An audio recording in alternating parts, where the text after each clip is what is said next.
நமது கலாச்சாரம், நமது பண்பாடு எப்போதும் நம்முடன் நீடித்து இருக்கும். பாரத தேசத்தின் மகோனதமான புராண இதிகாசங்களை முழுமையாக அறிந்து கொள்ள subscribe Tilak. A wide range of LED lights for indoor and outdoor use. GR Lights make India bright.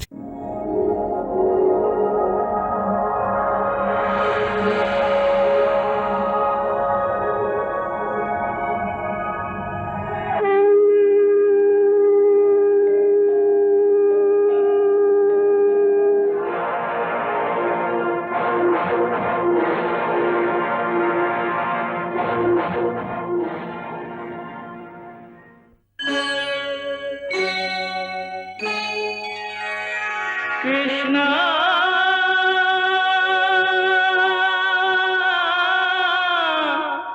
Krishna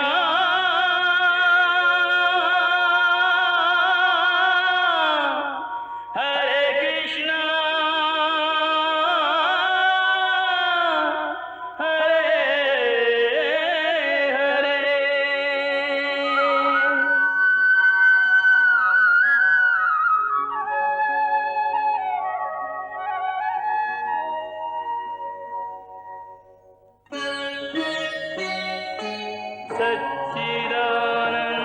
सच्चिदानन्दरूपाय विश्वोत्पत्त्यादिहेतवे तापत्रयविनाशाय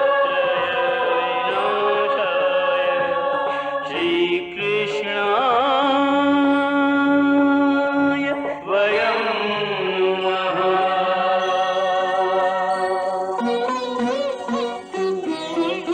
श्रीकृष्ण गोविन्द हरे मुरारे हे नाथ नारायण वासुदेव. हरे कृष्ण राधे कृष्ण राधे राधे कृष्ण कृष्ण कृष्ण राधे कृष्ण राधे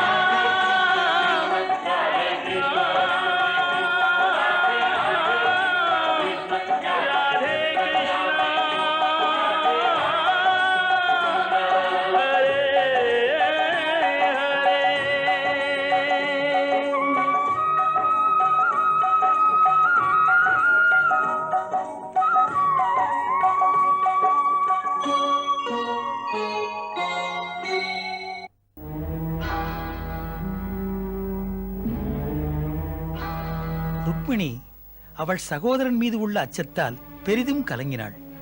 அவளுக்கு எதுவுமே தோன்றவில்லை, என்ன செய்வது என்ன செய்யக்கூடாது என்று.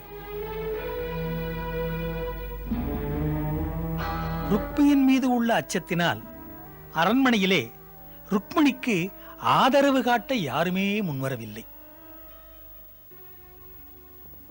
இதே நேரம் ராஜகுமாரன் ருக்மியின் தூதன் இரவு பகல் பாராமல் விரைந்து சென்று கொண்டிருந்தான் ஜராசந்தன் சிசுபாலனிடம் திருமணச் செய்தியை கொடுக்க. ஆஹா, ருக்மியின் அழைப்பினை ஏற்கிறேன். சிசுபாலா, ருக்மியின் அழைப்பினை ஏற்கிறேன். நாம் புறப்படுவோம் திருமண ஊர்வலமாக ருக்மணியை மருமகளாக்கி கொண்டு வர. இப்போதே ராஜபுரோகிதரை கூப்பிட்டு யாத்திரைக்கு முகூர்த்தம் வைத்துக் கொடுக்க சொல்லுகிறேன்.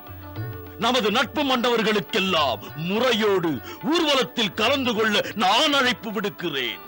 நான் மகிழ்ச்சியுடன் ராஜகுமாரன் ருக்மிக்கு நமது ஒப்புதலை தெரிவிக்கிறேன். திருமண ஏற்பாடுகள் அங்கே நல்ல முறையில் நடக்க நாம் மிக்க விரைவாக செல்வோம் குண்டினபுர நகரத்திற்கு. ருக்மணி, மகிழ்ச்சிக்குரிய செய்தி. சிசுபாலன் திருமணத்துக்கு ஒப்புதல் அளித்து விட்டார். இனிமேல் என் சகோதரி மகத சாம்ராஜ்ய மைந்தனுக்கு மகாராணி ஆவாள். திருமண ஏற்பாடுகள் விமரிசையாக நடைபெறுகின்றன. மைனாவதி, மகாராணியிடம் சொல், திருமண அலங்காரங்கள் தொடங்கட்டும்.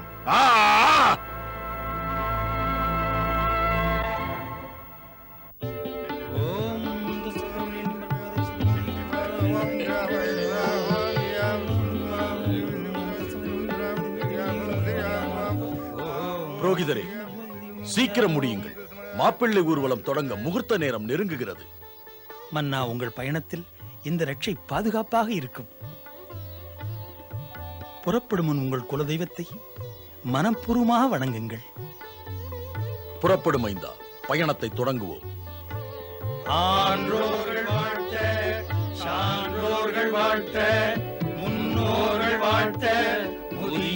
நல்லோர்கள் வாழ்த்த நல்லோர்கள் வாழ்த்த நலமோடு வாழ்த்த எல்லாரும் வாழ்த்த என்றென்றும் வாழ்த்த ஆன்றோர்கள் வாழ்த்த சான்றோர்கள் வாழ்த்த முன்னோர்கள் வாழ்த்த முதியோர்கள் வாழ்த்த நல்லார்கள் வாழ்த்த நலமோடு வாழ்த்த எல்லாரும் வாழ்த்த என்றென்றும் வாழ்த்த ஆன்றோர்கள் வாழ்த்த சான்றோர்கள் வாழ்த்த முன்னோர்கள் வாழ்த்த முதியோர்கள் வாழ்த்த நல்லோர்கள் வாழ்த்த நலமோடு வாழ்த்த முன்னோர்கள் வாழ்த்த முதியோர்கள் வாழ்த்த நல்லோர்கள் வாழ்த்த நலமோடு வாழ்த்த வாழ்க வாழ்க வளமோடு வாழ்க.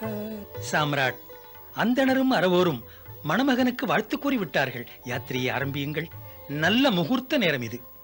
புரோகிதரே, குண்டினபுரத்துக்கு போய் சேர 5 நாட்கள் ஆகாதா? அங்கு போய் சேரும் வரை மூடிய முகத்திரை இப்படியே இருக்க வேண்டுமா? அதில்லை மன்னா.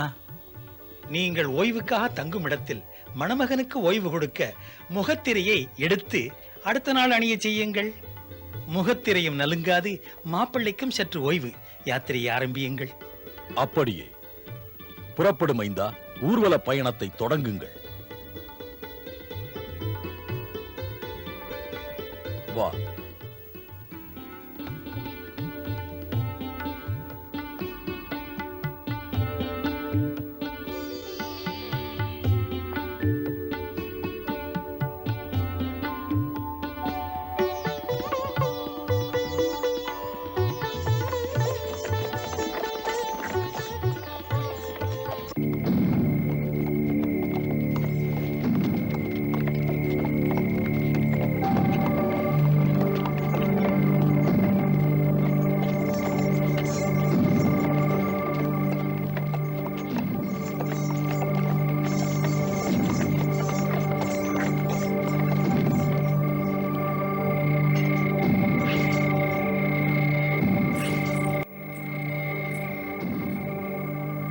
மைனாவதி, சொன்னது நினைவிருக்கட்டும். சரி இளவரசி.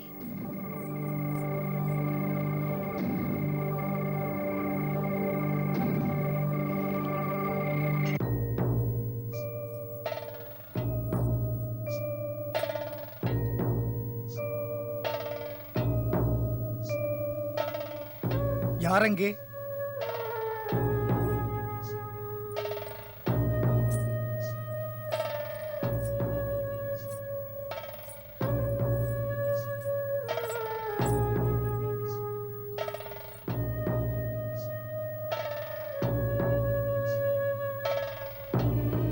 முனிவர் சதானந்தரின் திருவடிகளுக்கு மைனாவதியின் வணக்கம்.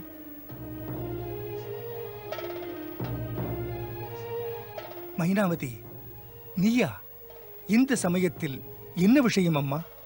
குருதேவா, ராஜகுமாரி ருக்மணி தம் தரிசனத்துக்காக காத்திருக்கிறார். ராஜகுமாரியா? எங்கே? அங்கே குடிலின் வெளியே இருக்கிறார். அனுமதி அளித்தால் உள்ளே வருவார். வரட்டும். ருக்மணி இங்கே வருவதற்கு எந்த அனுமதியும் தேவையில்லை.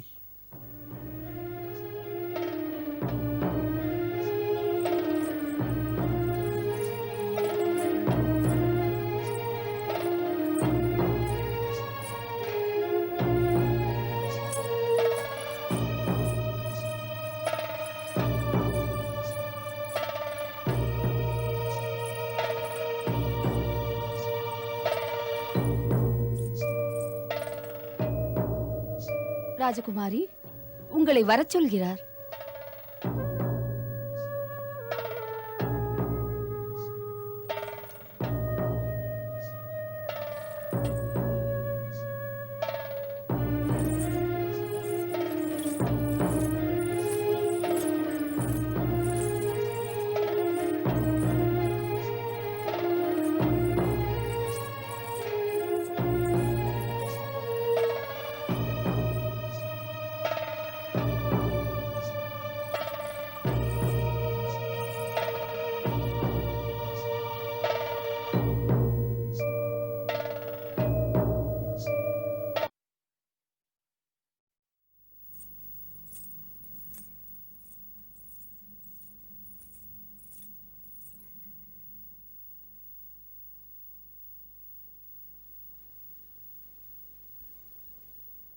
குருநாதரின் திருவடி மலரில் இந்த ருக்மணியின் வணக்கம். எண்ணியது நடக்கும் ருக்மணி. ஆசனத்தில் உட்கார்.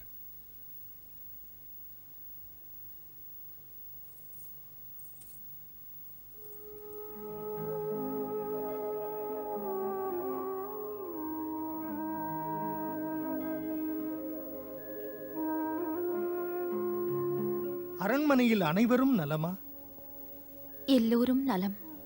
இப்படி நீ இரவு நேரம் என்னை பார்க்க வந்திருப்பது நிச்சயமாக அமைதியை தேடி வந்திருக்கிறாய் என்பதில் சந்தேகமில்லை. எதுவாயினும் சொல், என்ன பிரச்சனை? எதற்காக உன் முகம் எதையோ பறிகொடுத்தது போல் இருக்கிறது? எதை மனம் என்று எதிர்பார்க்கிறது? அதை மறைப்பதேன்? அமைதிக்குரிய வழிகளை நான் பார்த்துச் சொல்லுகிறேன். துன்பத்தை தீர்த்து வைக்கிறேன். இல்லை குருதேவா, பிரச்சனை என்று எதுவும் இல்லை. பிரச்சனை வருமோ என்றுதான் அச்சமாய் இருக்கிறது எனக்கு. பிரச்சனைகளும் இல்லை, அச்சமாயும் இருக்கிறது, அமைதியும் தேவைப்படுகிறது. அப்படியென்றால் என்னதான் கேட்கிறாய்? பணிவோடு உங்களிடத்தில் அனுமதி மட்டும் கேட்கிறேன். அனுமதி எதற்கு? கடமையை, தர்மத்தை நான் காக்க. குருதேவா, உங்களுக்கு தெரியாதா?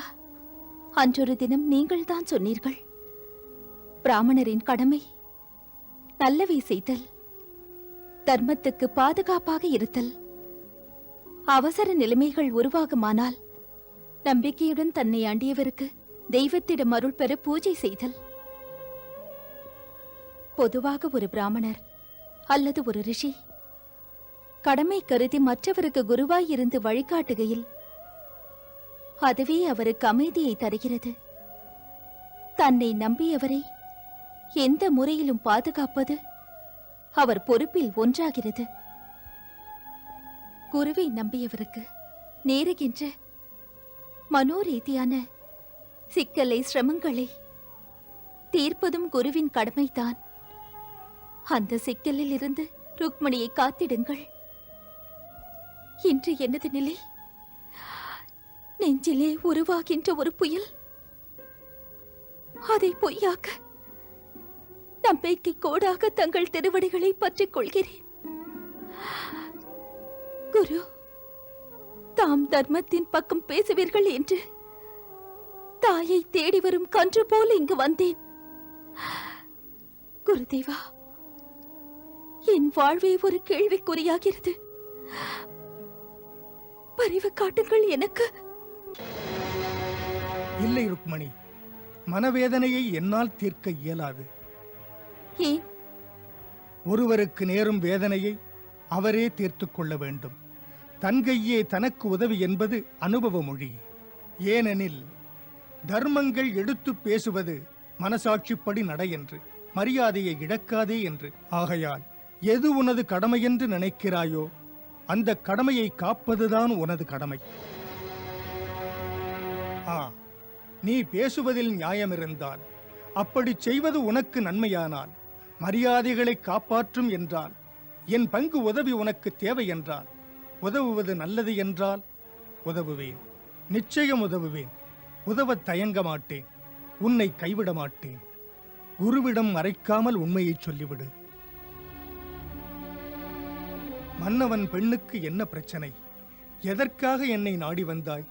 எதை நீ காக்க உனக்கு உதவி தேவை? குருதேவா, மங்கையர்க்கு கடமை என்பது ஒன்றுதான், ஸ்திரீ தர்மம். அதாவது இதயத்தால் ஒருவனை அவள் தன் கணவனாக நினைத்து விட்டால் அந்த பத்தினி பெண் எந்த ஒரு நிர்பந்தத்துக்காகவும் அவள் அதை விட்டுக் கொடுக்க மாட்டாள். தன் நினைவால் அடுத்தவனை நினைக்கவும் மாட்டாள். தன் எண்ணத்தில் இருந்து அவள் மாறவே மாட்டாள். முறைதானே? ஆம், முறைதான். இதுதான் பெண்ணின் பெருமை. பெண் அதை காக்க வேண்டும் அல்லவா? காக்க வேண்டும், அதில் தவறக்கூடாது.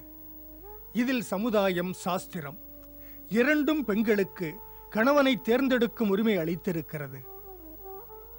ஆகையால் பெண்களின் அந்த உரிமையை காப்பதுதான் சமுதாயத்தின் கடமை. குருதேவா, பேதையை காத்தருளுங்கள்.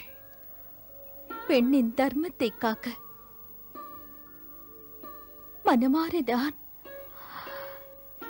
துவாரகாபதி ஸ்ரீ கிருஷ்ணனை என் மணாளனாக நினைக்கிறேன். இதை முற்றும் விரும்பாத மூத்த அண்ணன் ருக்மி எனக்கு எதிராக சதி செய்கிறார். அவர் பயமுறுத்தி என் எண்ணத்துக்கு மாறாக சிசுபாலனை மணமகனாக்கி ஊர்வலமாக வர சொல்லி இருக்கிறார். ஏற்பாடுகள் அண்ணன் மேற்பார்வையில்.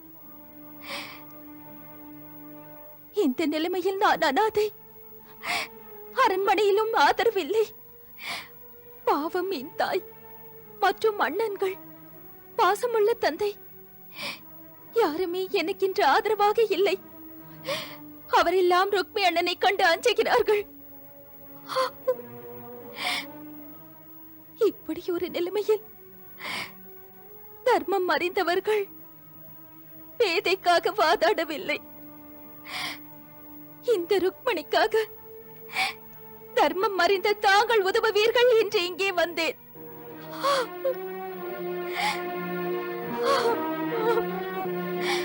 விசித்திரமான பிரச்சனை ருக்மணி. நம் இருவருக்கும் இது சோதனை. ஒருபுறம் அச்சுறுத்தும் அண்ணனின் பிரம்மாஸ்திரம், இன்னொரு புறம் தர்மத்தை காக்க உதவி கேட்கும் ஒரு பெண். நாம் இந்த பரீட்சையை ஏற்போம். உன் கவலையை விடு. இந்த பிராமணன் அந்த பிரம்மாஸ்திரத்தின் பயத்தினால் தன் கடமையை மறக்கின்றவன் அல்ல. பெண்ணே, உன் கடமைக்கு துணை நிற்பேன்.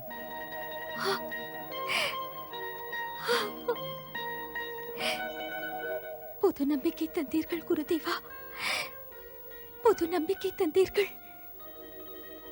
அப்படியானால் என் கேள்விக்கு பதில் சொல். இப்படி ஒரு நிலைமையில் ஸ்ரீ கிருஷ்ணனுடைய நிலைமை என்ன? அவர் என்ன நினைக்கிறார்? அவர் அதை எப்படி சொல்கிறது? இப்படி ஒரு நிலை இந்த ருக்மணிக்குத்தானே.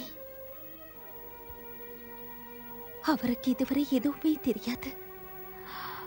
பேதை நான் அவர் மீது காதல் கொண்டது. எதுவுமே தெரியாதா? தெரியாது குருதேவா. மிக விந்தையான பிரச்சனை. உனது பிரேமை பரிபூரண சமர்ப்பண நிலைமைக்கு வந்துவிட்டது. துவாரகை கண்ணனுக்கு இது பற்றி தெரியாது. நீ முதலில் செய்ய வேண்டியது அவருக்கு இது பற்றி தெரியப்படுத்துவது. சரி.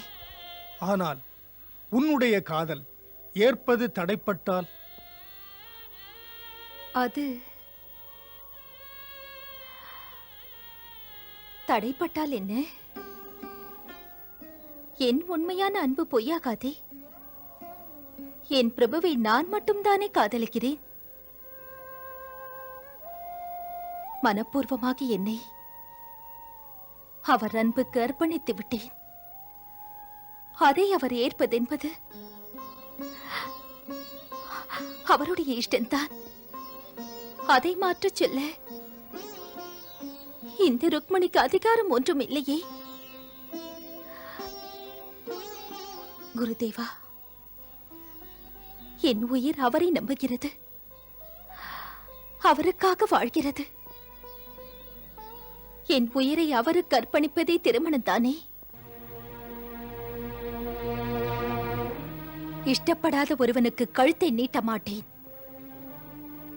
மரணத்தை தேடிச் செல்வேன். இதுவே என் கடமை.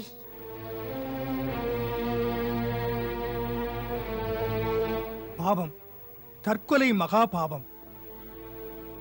இது தற்கொலை அல்ல குருதேவா.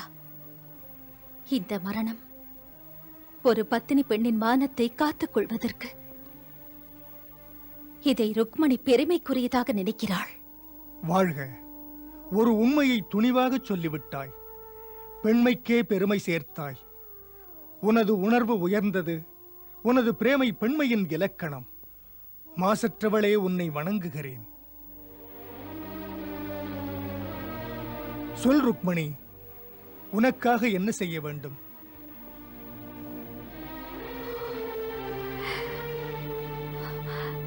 தாம் சென்று ஸ்ரீ கிருஷ்ணனிடத்தில் இந்த மடலை அர்ப்பணியுங்கள். தமக்கு இந்த கஷ்டத்தை தருகிறேன்.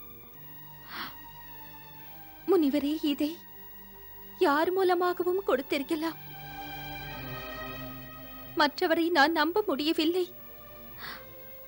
அதனால்தான் ஆதரவற்ற நான் தர்மம் அறிந்த தங்களிடம் முறையிடுவதற்கு வந்தேன். என் குறை கேட்டு நல்லபடி தீர்த்து வைப்பீர்கள் என்று வந்தேன். மடலில் எழுதியிருக்கும் செய்தி பெரும் உணர்ச்சியிலே நான் எழுதியதல்ல. மடலில் இருக்கின்ற செய்தி ஒரு பத்தினி பெண்ணின் முறையீடு. பதியாக எண்ணியவரின் பார்வைக்கு இப்படி ஒரு திக்கற்ற நிலைமையில் தாமே எனக்கு துணை. இந்த எனது செய்தியை முற்றும் உணர்ந்த தங்களின் பொறுப்பிலே ஒப்படைக்கிறேன். இந்த பேதைப்படும் பாடுகளை தாம் ஸ்ரீ கிருஷ்ணனுக்கு நம்பும் வகையில் எடுத்துச் சொல்லுங்கள். மௌனமாயிருந்தால் விஷம் தான் கை கொடுக்கும். என் மானத்தை காத்துக்கொள்ள மடலிலும் இதையே தான் எழுதியிருக்கிறேன். மாதா தேவி பகவதியின் சன்னதியின் முன்னால் ஸ்ரீ கிருஷ்ணனுக்கு மனதால் மாலையிட்டு என் கணவனாக நான் மனப்பூர்வமாக ஏற்றுக்கொண்டேன் என்று என் விருப்பம் தெரிந்தும் கூட பிடிவாதமாய் என் அண்ணன் இன்னொருவருடன் என் திருமணம் நிச்சயித்திருக்கிறார். நான் எதுவும் சொல்ல முடியாத நிலையில் இருக்கிறேன். ஆகையால் உங்கள் துணைவி என்ற நிலையில் உங்கள் உதவியை கோருகிறேன். இந்த சமயம் என் நிலை கேள்விக்குறியாய் இருக்கிறது. என்னை கருணையுடன் காத்தருளுங்கள். மாசற்ற ஆசையினால் இந்த மடலை எழுதினேன். உங்களுக்கு இது வியப்பாக இருக்கலாம்.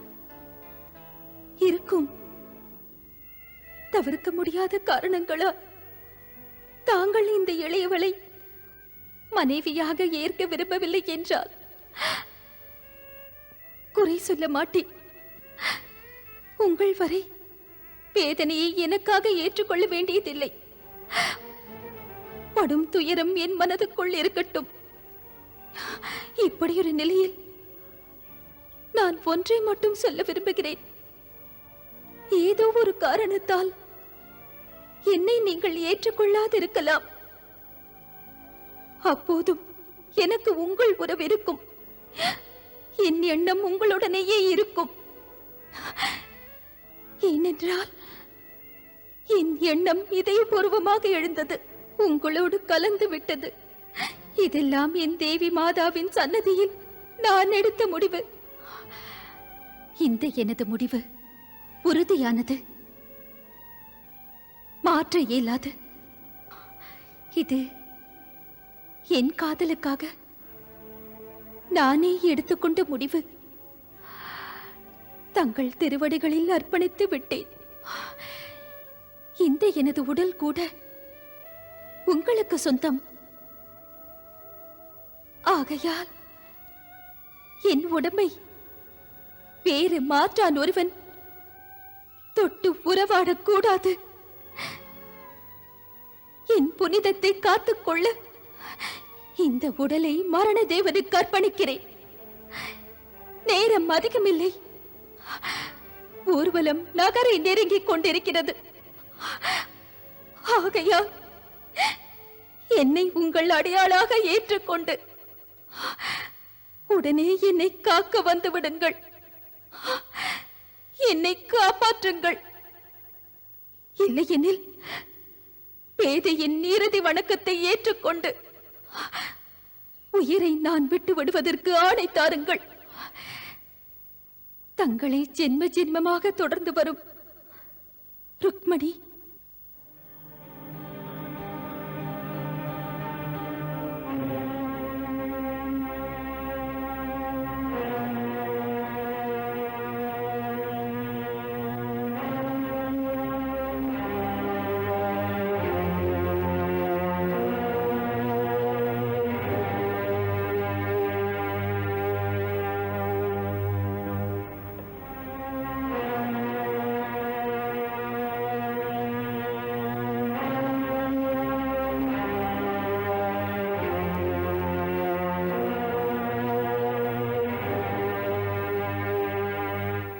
பிரபு, எது பற்றி இப்படி யோசிக்கிறீர்கள்? முனிவரே, நான் எதை பற்றியும் யோசிக்கவில்லை. மௌனமாக எப்படி முடிப்பதென்று திட்டமிடுகிறேன். இந்த மடல் தெரிவிக்கிறது, சிசுபாலன் பயணம் குண்டினபுரம் நெருங்கிவிட்டதாக. நாமோ இப்போது இந்த அரண்மனையில் சிந்திக்க வேண்டும். அவ்விடத்திற்கு தக்க நேரத்தில் எப்படி போய் சேருவதென்று, நாம் எந்த வாகனத்தில் செல்வதென்று. அதோடு இன்னொரு விஷயம், ராஜகுமாரி ருக்மிணி இந்த சமயம் அவள் மாளிகையில் இருப்பாள். அவளை அங்கே சந்திக்க நான் விதர்ப்பராஜனின் ராஜமாளிகை வரை செல்ல வேண்டுமே. சுலபமாது ஒரு ராஜாவின் ராஜமாளிகையை ஆக்கிரமிக்கிற செயல் ஒரு விளையாட்டு காரியமா? அதனால் வருகின்ற சிக்கல் எத்தனை! அப்படி சிந்திக்கிறீர்களா? அது புரியாமல் அஞ்சினேன். தம்முடைய விருப்பங்கள் ராஜகுமாரி ருக்மணியின் எதிர்பார்ப்புக்கு ஏமாற்றம் தருமோ என்று. விந்தையாயிருக்கிறது. குருதேவா, தாம் அனைத்தையும் உணர்ந்தவர். இந்த உறவு என்றோ பிறந்தது. விடுமா? விட முடியுமா? தெரியும் பிரபு. நாரதரே இதை பற்றி சொல்லியிருக்கிறார். உண்மையில் இந்த திருமணத்தில் மன்னவருக்கு விருப்பம் இருந்தும் கூட அவருக்கு ஒரு அச்சம். ராஜகுமாரன் ருக்மியை மறுத்து பேசுவதற்கு வலிமை இல்லை. அந்த நிலைமை ஏன் வந்தது? அரசனுக்கு சேனைகள் இருக்கின்றன, இருந்தும் நடுங்குகிறார். அவருக்குள்ள கடமையை பற்றி சிந்திக்க மறந்து விட்டார். செயல்திறன் இல்லை, மன உறுதி இல்லை. அவர் மகள் தேவி ருக்மணியை பாருங்கள்,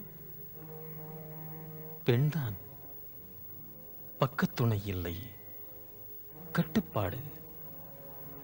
பயப்படாமல் தன் லட்சியத்தின் மீது உறுதியாய் இருக்கிறாள். மரணத்தை ஏற்றாலும் மாற்றானை மாலையிட மாட்டாள். அவள் உண்மையில் ஒரு வீர பெண்மணி. அந்த வீர பெண்மணியை வலிமையால் தான் நாம் பெற வேண்டும். இந்த விஷயமாக என் மனம் சிந்தித்தது. அவளை பெறுவதற்கு நாம் எதுவரை செல்வது? வேறெங்கே? பகவதி துர்கா மாதா ஆலயத்துக்கு. ஆலயத்துக்கா? பிரபு, அரண்மனை வரை நாம் போவது என்றால் பிரச்சனை எழும் என்றீர்கள். அந்த கவலையை விடுங்கள். ராஜகுமாரியை பார்ப்பதற்கு ஒரு எளிய மார்க்கம் இருக்கிறது. சொல்லுங்கள். ராஜகுலத்தின் வழக்கம், திருமணத்துக்கு முன்னால் கன்னி கௌரி பூஜைக்காக துர்கா மாதா ஆலயத்துக்கு செல்வாள். கோவில் இருப்பது நகரத்தின் வெளிப்புறத்தில். ருக்மணி கௌரி பூஜைக்காக வருகையில் அவளை அங்கே பார்க்க முடியும், தாம் அங்கே போனார். பிரபு, யோசிக்க நமக்கு நேரமே இல்லை. ஏற்பாடுகளை உடனே செய்யுங்கள்.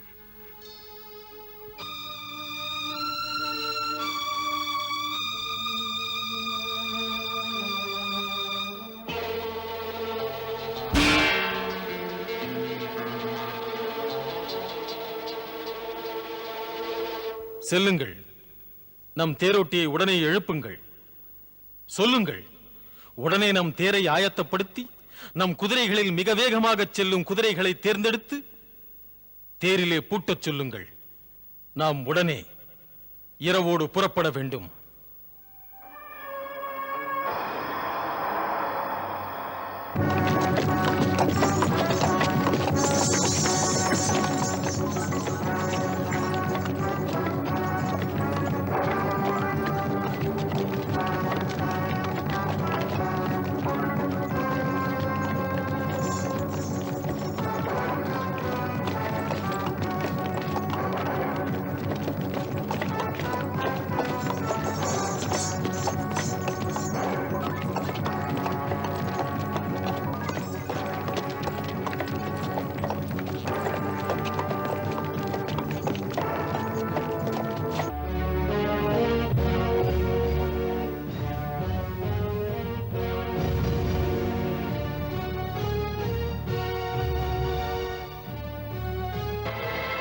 அவன் இரவோடு இரவாக தன்னந்தனியாக புறப்பட்டு போன செய்தியை மட்டும் சொல்கிறீர்கள். இதை அப்போதே என்னிடம் சொல்லியிருந்தால், கிருஷ்ணன் தேரோட்டியை எழுப்ப உங்களிடம் சொல்லி இருக்கிறான். அப்போதே நீங்கள் வந்து என்னை எழுப்பி இருக்கலாம் அல்லவா? நான் அல்லவா கிருஷ்ணனின் பாதுகாப்புக்கு பொறுப்புள்ளவன். உங்கள் பொறுப்புகளை ஏன் மறந்து விட்டீர்கள்? ஏன் அலட்சியம்? கண்ணனுக்கு ஏதாவது நேர்ந்தால் அண்ணன் என்னால் தாங்க முடியுமா?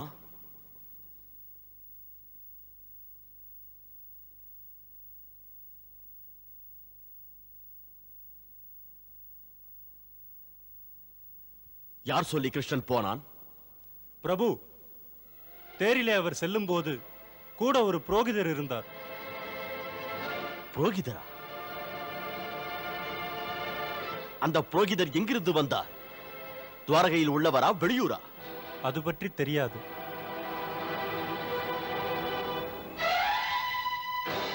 பொறுப்பற்ற பதில். ஊழியர்களுக்கும் சில கடமைகள் உண்டு. இரவிலே நான் உறங்கியிருக்க கூடாது.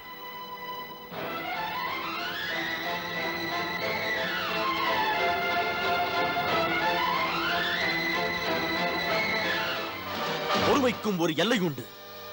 பொங்கி எழுந்தேன் என்றால்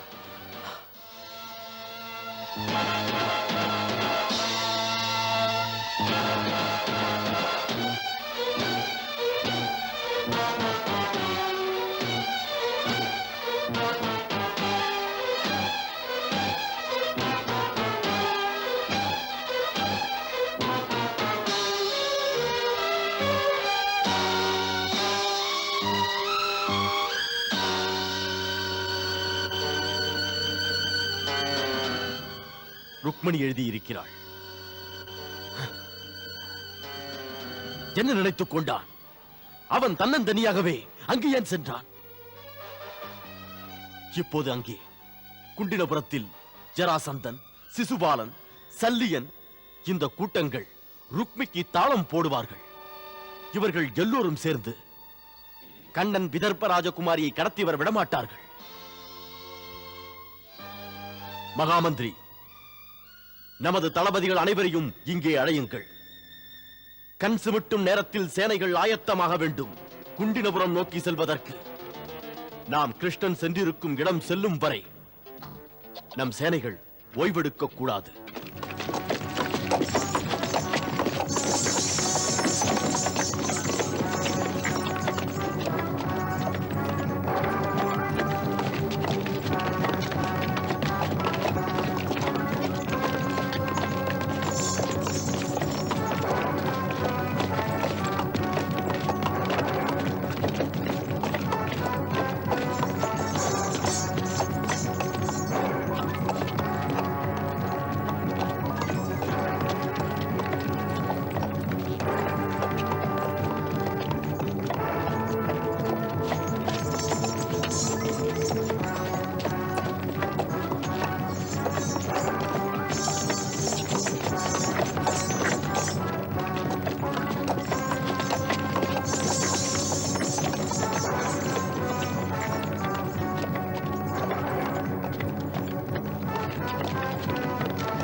ஊர்வலம் ராஜமாளிகைக்கு வந்துவிட்டது. குருதேவர் செய்தி வந்ததா? இல்லை, மகாராணியார் சொன்னார்கள் ருக்மணியின் அலங்காரம் தொடங்க வேண்டும் என்று.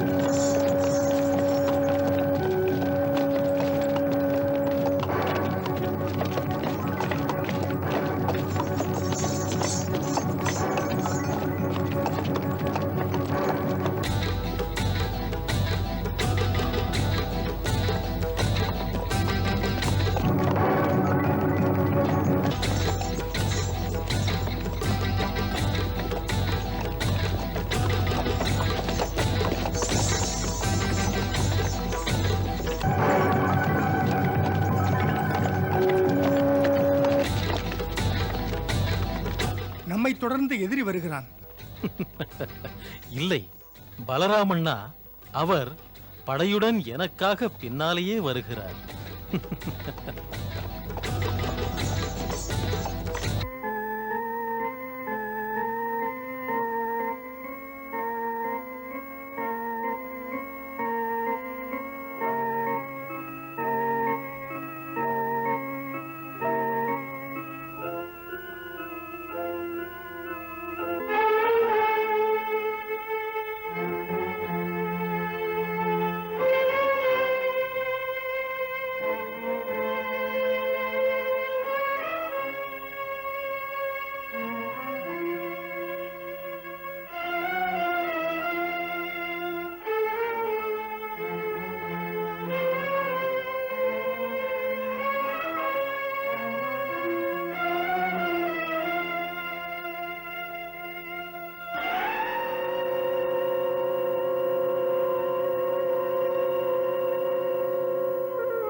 வெகு தூர பயணம் உங்களுக்கு களைப்பாக இல்லையா? களைப்பா? திருமணம் மைந்தனுக்கல்லவா? வழிநடுக வரும்போது மகிழ்ச்சியில் திளைத்தேன்.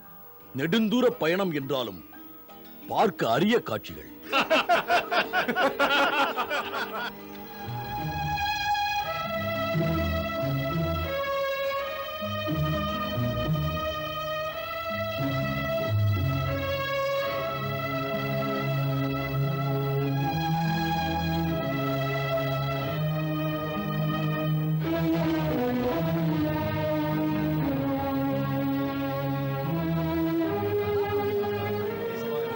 எல்லாம் சரியாக இருக்கிறது. சீக்கிரம்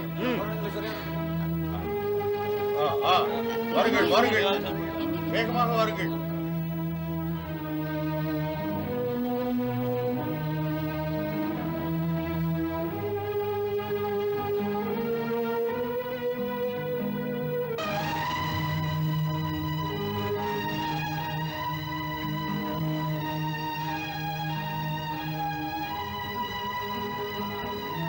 கொண்டு வாருங்கள், எல்லாம் இங்கு கொண்டு வாருங்கள்.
என் கனவு இன்றுதான் பலித்தது.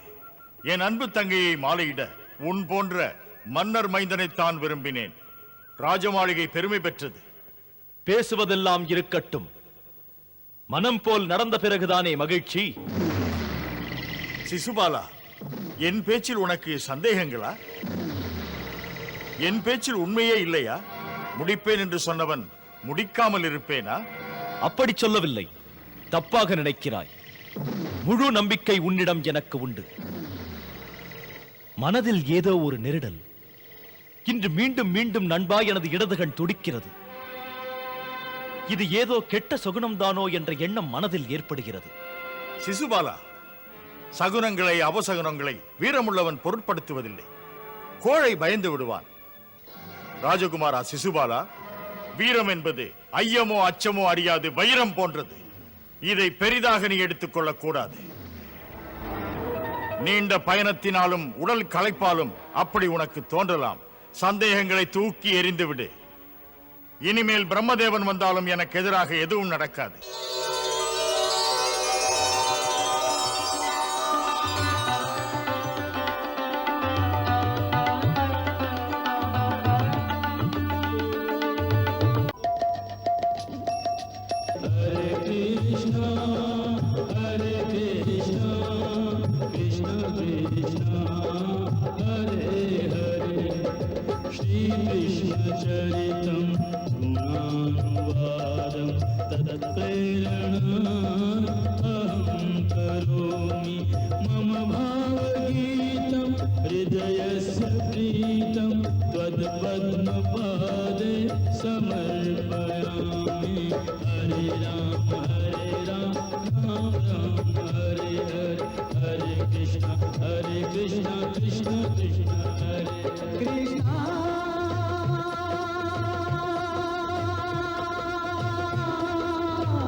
Krishna